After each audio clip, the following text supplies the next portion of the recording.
আজি আপোনালোকৰ লগত মই অন্য এটা খবৰ শ্বেয়াৰ কৰিম বিশেষকৈ আজিৰ খবৰতে আমাৰ শিক্ষক কৰ্মচাৰীসকলৰ কাৰণে এটা গুৰুত্বপূৰ্ণ খবৰ আপোনালোকৰ লগত শ্বেয়াৰ কৰি আপোনালোকে স্কিম নকৰি শেষলৈ ভিডিঅ'টো চাই থাকিব আৰু 40 গৰাকী শিক্ষক কৰ্মচাৰী যাতে নেকি এইখিনি খবৰ পায় আপোনালোকে শ্বেয়াৰ কৰি দিব হয়তো অলৰেডি আপোনালোকে গম পায় যে সুপ্ৰিম কোৰ্টৰ ৰায় অনুসৰি আমাৰ যিসকল শিক্ষক কৰ্মচাৰী আপোনাৰ 2010 বা 11 চনৰ পিছত শিক্ষক হিচাপে নিযুক্তি পাইছিল বিনা টেট নোহোৱাকৈ সেইসকল শিক্ষক কৰ্মচাৰীক বিশেষকৈ LPMৰ ক্ষেত্ৰত সেইসকল শিক্ষক কৰ্মচাৰী আপোনাৰ সুপ্ৰিম কোৰ্টৰ পৰা ৰায় প্ৰদান কৰিছিলে যে সেইসকল শিক্ষক কৰ্মচাৰী আপোনাৰ টেট এক্সাম দি পাছ কৰিবগে লাগিব LPMৰ ক্ষেত্ৰত তেতিয়াহে তেখেতসকলৰ পদটো শিক্ষক হিচাপে বহল থাকিব নহলে তেখেতসকলে আপোনাৰ তেখেতসকলে ভলন্টিয়াৰ ৰিটায়াৰ লৈ তেখেতসকলে সেই কৰ্মৰ পৰা তেখেতসকলে হয়তো বিদায় দিব লাগিব বুলি অলৰেডি সুপ্ৰিম কোৰ্টৰ পৰা ৰায় প্ৰদান কৰিছিলে আৰু যিসকল শিক্ষক কৰ্মচাৰী বিশেষকৈ 5 বছৰ ওপৰতকৈ তেখেতসকলৰ শিক্ষকৰ কাৰ্যকাল আছে সেইসকল শিক্ষক কৰ্মচাৰীৰ ওপৰত সেইখিনি প্ৰয়োজিত কৰা হৈছিলে আৰু সেয়ে তেখেতসকলে চিন্তিত হৈ পৰিছিলে আৰু প্ৰত্যেকটো আপোনাৰ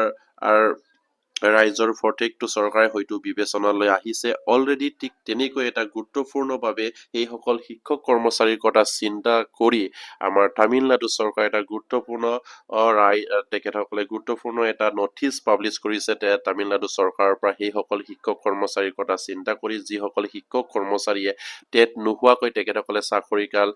চাকৰি লাভ কৰিছিলে LPMৰ ক্ষেত্ৰত শিক্ষক হিচাপে সেইসকল LPME প্ৰাইমেৰী লেভেলৰ শিক্ষক কৰ্মচাৰীসকলৰ কাৰণে আপোনাৰ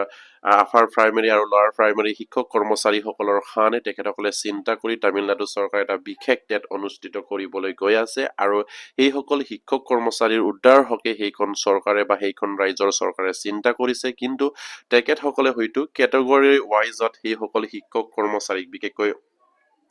কাষ্ট ৱাইজত এইসকল শিক্ষক কৰ্মচাৰীক তেখেতসকলৰ আপোনাৰ পাছ কৰা মাৰ্কিং তেখেতসকলক দিয়া হৈছে আপোনাৰ কোনটো কাষ্টৰ কোনটো কিমান পাৰ্চেন্ট লৈ তেখেতসকলে পাছ কৰিব লাগে সেইখিনিও তেখেতসকলে ধুনীয়াকৈ দিয়া হৈছে আৰু নিশ্চয় আপোনালোকৰ লগত সেইখিনি মই শ্বেয়াৰ কৰিম কোনটো কাষ্টৰ কিমানকৈ তেখেতসকলে পাৰ্চেন্টেজ বিচাৰিছে আৰু সেই বিশেষ টেট উত্তীৰ্ণ হ'বৰ বাবে আৰু ইয়াত নিশ্চয় আপোনালোকে স্ক্ৰীন ফটেকা কৰিছে government of Tamil Nadu teacher requirement board বুলি ইয়াত উল্লেখ কৰিছে আমাৰ গভৰ্ণমেণ্ট অফ তামিলনাডুৰ যিখিনি টিচাৰ ৰিকুৱাৰমেণ্ট এক্সাম পাতে আৰু সেইখন আপোনাৰ বৰ্ডৰ পৰা সেইখন নটিচ পাব্লিছ হৈছে নিশ্চয় আপুনি স্ক্ৰীন ফটেকা কৰিছে ইয়াত গুৰুত্বপূৰ্ণভাৱে লিখা আছে নিশ্চয় আপুনি স্ক্ৰীন ফটেকা কৰিছে application are invite for Tamil Nadu teacher eligible test নিশ্চয় আপোনালোকে স্ক্ৰীনত ফটেকা কৰিছে paper 1 paper 2 only from eligible working teacher who are the appointed on before 0109-2025 as SGT, BT, assistant or other equivalent card teacher নিশ্চয় আপোনালোকে স্ক্ৰীনত ফটেকা কৰিছে খুব এটা গুৰুত্বপূৰ্ণ খবৰ যিসকল আমাৰ শিক্ষক কৰ্মচাৰীক তেখেতসকলে নিযুক্তি প্ৰদান কৰিছিলে আপোনাৰ যিসকল ৱৰ্কিং টিচাৰ আছে LP আপাৰ প্ৰাইমেৰী পেপাৰ 1 আৰু পেপাৰ 2 বুলি তেখেতসকলে দুটা এক্সাম পাতিব আমাৰ LPৰ ক্ষেত্ৰত বিশেষ এটা টেট পাতিব আৰু এম স্কুলৰ কাৰণত অন্য এটা টেট পাতিব দুদিনকৈ তেখেতসকলে টেট পাতিব আৰু কেতিয়াৰ পৰা তেখেতসকলৰ সেই অনলাইন প্ৰচেছটো আৰম্ভ হ'ব এই গুৰুত্বপূৰ্ণ পইণ্টবিলাক আপোনালোকৰ লগত শ্বেয়াৰ কৰি আপোনালোকে নিশ্চয়কৈ গমেই পাইছে অলৰেডি আপোনাৰ সুপ্ৰিম কোৰ্টৰ পৰা ৰায় প্ৰদান কৰাৰ কাৰণে আমাৰ প্ৰত্যেকটো ৰাজ্য চৰকাৰে চিন্তা কৰিবলগীয়া হৈছে ঠিক তেনেকৈ তামিলনাডু চৰকাৰে প্ৰথমটো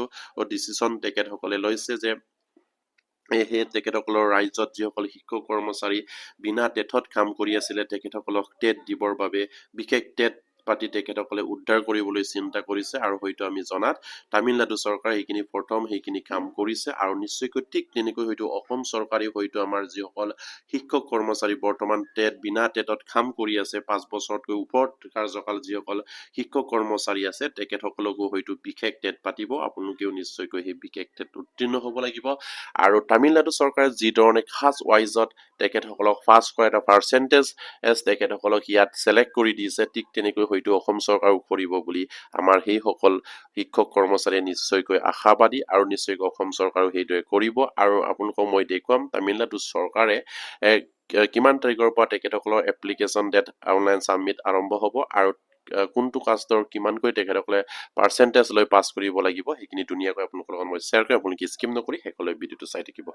নিশ্চয় আপোনালোকে স্ক্ৰীনত ফটেক কৰিছে ইয়াত আপোনাৰ ইম্পৰ্টেন্স ডেট বুলি ইয়াত উল্লেখ কৰিছে TN TET for working teacher যিসকলে ৱৰ্কিং কৰি আছে বিনা টেটত সেইসকলৰ কাৰণে আৰু সেইখন নটিচ আপোনাৰ কেতিয়া পাব্লিছ হৈছিলে 13/2/2026 তাৰিখে সেইখন নটিচ পাব্লিছ কৰিছে আপোনাৰ ফেব্ৰুৱাৰী মাহৰ 13 তাৰিখে এইখন নটিচ পাব্লিছ কৰিছিলে আৰু ইয়াত নিশ্চয় আপোনালোকে স্ক্ৰীনত ফটেক কৰিছে অনলাইন এপ্লিকেশ্যনটো আপোনাৰ আৰম্ভ হ'ব 18/2/2026 তাৰিখৰ ফেব্ৰুৱাৰী মাহৰ 18 তাৰিখৰ পৰা অনলাইন সাবমিট হ'ব আৰু লাষ্ট ডেটটো দিয়া হৈছে অনলাইন যিসকল এপ্লিকেণ্ট আছে তেখেতসকলৰ লাষ্ট ডেট দিয়া হৈছে 10/4/2026 ইয়াত খুবেই এটা গুৰুত্বপূৰ্ণ বিষয় কাৰণ ইয়াত আপোনাৰ লাষ্ট ডেটটো দিয়া হৈছে আপোনাৰ এপ্ৰিল মাহলৈকে দিয়া হৈছে আৰু আপোনাৰ তেখেতসকলৰ যিখিনি আপোনাৰ এপ্লিকেশ্যন প্ৰচেছ যিখিনি আৰম্ভ হৈছে সেইখিনি আপোনাৰ ফেব্ৰুৱাৰী 18 তাৰিখৰ পৰা আৰম্ভ হৈ আপোনাৰ ফেব্ৰুৱাৰী মাৰ্চ গোটেই মাৰ্চ মাহটো চলি থাকিব আৰু এপ্ৰিললৈকে এইখিনি চলি থাকিব এপ্ৰিল 10 তাৰিখলৈকে খুবেই এটা গুৰুত্বপূৰ্ণ খবৰ যিসকল ৱৰ্কিং টিচাৰ আছে তামিলনাডু চৰকাৰ সেইসকলৰ কাৰণে তামিলনাডু চৰকাৰে চিন্তা কৰি তেখেতসকলক উদ্ধাৰ কৰিবৰ কাৰণে তেখেতসকলৰ চাকৰিখিনি বহল ৰাখিব পৰাকৈ তেখেতসকলে সেইখিনি এক্সাম পাতি দিছে আৰু ইডিট অপশ্যনো দিয়া হৈছে 11/4 কোনোবা হয়তো ভুল বকত হয়তো তেখেতসকলে হয়তো ইডিট কৰিব পাৰিব তাৰ মাজত যদি অনলাইন কৰোঁতে যদি ক'ৰবাত ভুল হয় তেনেহ'লে 11/4/2026 পৰা 13/4/2026 লৈকে আপোনাৰ 11 12 13 তিনিদিনকৈ আপোনাৰ ইডিট অপশ্যন কৰাৰ তেখেতসকলে তাৰিখ দিন ধাৰ্য কৰি দিছে আৰু ডেট অফ এক্সাম খিনিও দিছে কেতিয়া এইখন এক্সাম হ'ব সেই এক্সামটো তেখেতসকলে ফিক্স কৰি দিছে এক্সাম তাৰিখটো আপোনাৰ 4/7/2026 আপোনাৰ ইয়াত স্কিমত নিশ্চয় আপোনালোকে স্ক্ৰীনত ফটেক কৰিছে আপোনাৰ সেই এক্সামটো হ'ব আপোনাৰ গৰম দিনত হ'ব জুলাই মাহত হ'ব গৰম দিন বুলি কৈছো মই বিশেষকৈ আপোনাৰ জুলাই মাহত হ'ব জুলাই মাহৰ আপোনাৰ 4 তাৰিখে এলপিৰ ক্ষেত্ৰত পেপাৰ 1ৰ এক্সামটো হ'ব পেপাৰ 1 মিন হৈছে আপাৰ প্ৰাইমাৰী যিসকল এলপিত কৰ্মৰত যিসকল শিক্ষক কৰ্মচাৰী আছে তেখেতসকলৰ বাবে আৰু পেপাৰ 2 হৈছে আপোনাৰ যিসকল আপাৰ প্ৰাইমাৰী এমই স্কুলত কৰিছে তেখেতসকলৰ কাৰণে 5/7/2024 তাৰিখে অনুষ্ঠিত হ'ব খুবেই এটা গুৰুত্বপূৰ্ণ খবৰ আমাৰ ৱৰ্কিং টিচাৰ সকল যিসকল টিচাৰৰ টেট নাই তেখেতসকলৰ বাবে অলৰেডি সুপ্ৰিম কোৰ্টৰ ৰায়দান অনুসৰি যিসকল শিক্ষক কৰ্মচাৰী বিনা টেটত কৰ্মত নিয়োজিত হৈ আছে 2011 বা 10 চনৰ পাছত সেইসকলৰ বাবে গুৰুত্বপূৰ্ণ ৰায় প্ৰদান কৰিছিলে তেখেতসকলে টেট টকাটো বাধ্যতামূলক এলপিএমৰ ক্ষেত্ৰত আৰু সেইবাবে এই তামিলনাডু চৰকাৰে এই ধৰণৰ গুৰুত্বপূৰ্ণ ষ্টেপ ল'বলগীয়া হৈছে আৰু তেখেতসকলৰ ৰাইজৰ শিক্ষক কৰ্মচাৰীক বচাবৰ কাৰণে আৰু তেখেতসকলে অলৰেডি নটিচ পাব্লিছ কৰিছে খুবেই এটা গুৰুত্বপূৰ্ণ বিষয় আমাৰ সেইসকল শিক্ষক কৰ্মচাৰীৰ বাবে নিশ্চয়কৈ অসম চৰকাৰেও ঠিক তেনেকৈ নিশ্চয়কৈ অতি সোনকালে আমাৰ ৱৰ্কিং যিসকল টিচাৰ আছে তেখেতসকলৰ কাৰণে বিশেষ টেট অনুষ্ঠিত কৰিব এলপিএমৰ ক্ষেত্ৰত সেই আশাবাদী আমাৰ শিক্ষক কৰ্মচাৰীয়ে আৰু তেখেতসকলৰ চৰকাৰে বিশেষকৈ তামিলনাডু চৰকাৰে যিধৰণে কাষ্ট ৱাইজত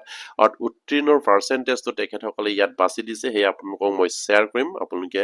স্কিপ নকৰি শেষলৈ ভিডিঅ'টো চাই থাকিব নিশ্চয় আপোনালোকে স্ক্ৰীনত ফটেক কৰিছে 6 নম্বৰ পইণ্টত ইয়াত দিছে আপোনাৰ এক্সামিনেশ্যনৰ কিমান নম্বৰ আহিব নম্বৰ অফ কুৱেশ্যনটো আহিব 150 আপোনাৰ মাল্টিপল চইচ হ'ব আৰু টাইমটো ইয়াত দিছে 3 ঘণ্টা কিন্তু সাধাৰণভাৱে টেট আমাৰ চি টেট হওক বা অন্য টেটে হওক আমি দেখিব পাইছিলো টেট কেৱল আপোনাৰ 2.5 ঘণ্টাৰ বাবে অনুষ্ঠিত কৰা হয় কিন্তু সেই টাইমৰ ক্ষেত্ৰতো তেখেতসকলৰ কাৰণে তামিলনাডু চৰকাৰে সেইসকল শিক্ষক কৰ্মচাৰীৰ কাৰণে চিন্তা কৰি 3 ঘণ্টা দিছে কাৰণ 150টা মাল্টিপল চইচৰ কুৱেশ্যন টেট ফাটে চি টেট 2.5 ঘণ্টাকৈ পাতে বা অসম টেটো ফাটিছিলে হয়তো 2.5 ঘণ্টাকৈ পাতে কিন্তু আপোনাৰ এই বিশেষ টেট অনুষ্ঠিত কৰিছে যিহেতু তাত আপোনাৰ জ্যেষ্ঠ শিক্ষক কৰ্মচাৰীও থাকিব কাৰণ 5 বছৰতকৈ ওপৰ 6 বছৰ থাকিলেও টেট দিব লাগিব যে সেইকাৰণে সেইসকল শিক্ষক কৰ্মচাৰীৰ কথা চিন্তা কৰি তামিলনাডু চৰকাৰে এটা গুৰুত্বপূৰ্ণ পদক্ষেপ লৈছে যিখিনি তেখেতসকলে টাইমৰ ক্ষেত্ৰতো 3 ঘণ্টা দিছে আৰু ইয়াত নিশ্চয় অবজেক্টিভ টাইপ হ'ব আপোনাৰ অমাৰে বেছ হ'ব এই কুৱেশ্যনটো নিশ্চয় আপোনালোকে স্ক্ৰীনত ফটেক কৰিছে আৰু সাবজেক্টটো দিয়া আছে আৰু টোটেল নং কুৱেশ্যন দিয়া আছে ডিৰেকশ্যন দিয়া আছে মেক্সিমাম মাৰ্ক দিয়া আছে আৰু মিনিমাম কোৱালিফিকেশ্যন মাৰ্ক নিশ্চয় আপোনালোকে স্ক্ৰীনত সেই চাৰ্টিফিকেটটো ল'বৰ কাৰণে বা সেই টেটটো পাছ কৰিবৰ কাৰণে আপোনাৰ তামিলনাডু টেট পাছ কৰিবৰ কাৰণে খাস ৱাইজত ইয়াত জেনেৰেল মানে আপোনাৰ খাস ৱাইজত ইয়াত আপোনাৰ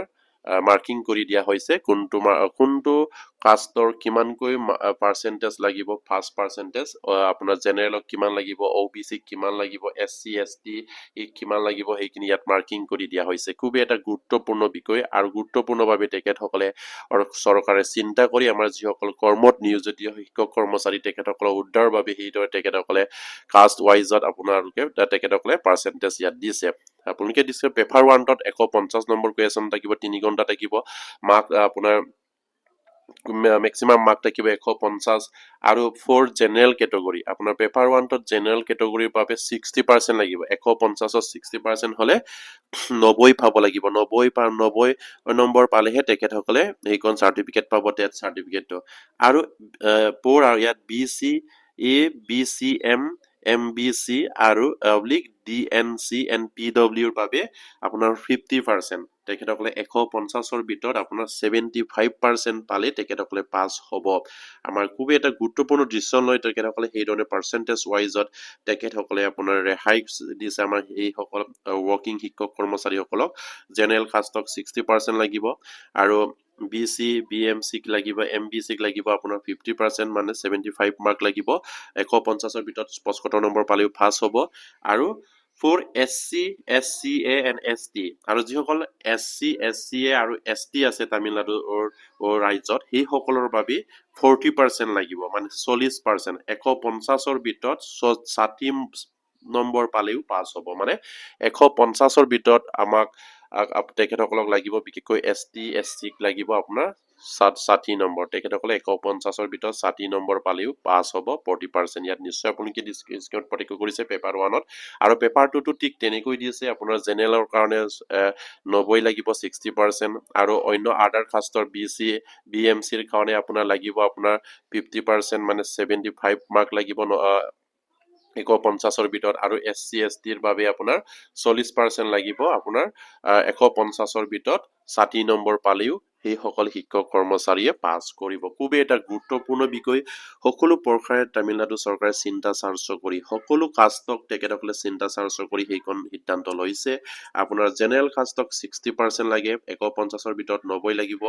LPM ৰ ক্ষেত্ৰত আৰু ঠিক তেনেকৈ আপোনাৰ BMC MBC আৰু BC সকলক লাগিব আপোনাৰ 150ৰ ভিতৰত আপোনাৰ 50% লাগিব 50% হলে LPM ৰ ক্ষেত্ৰত 75 নম্বৰ পালে 150ৰ ভিতৰত 75 নম্বৰ হলে পাছ কৰিব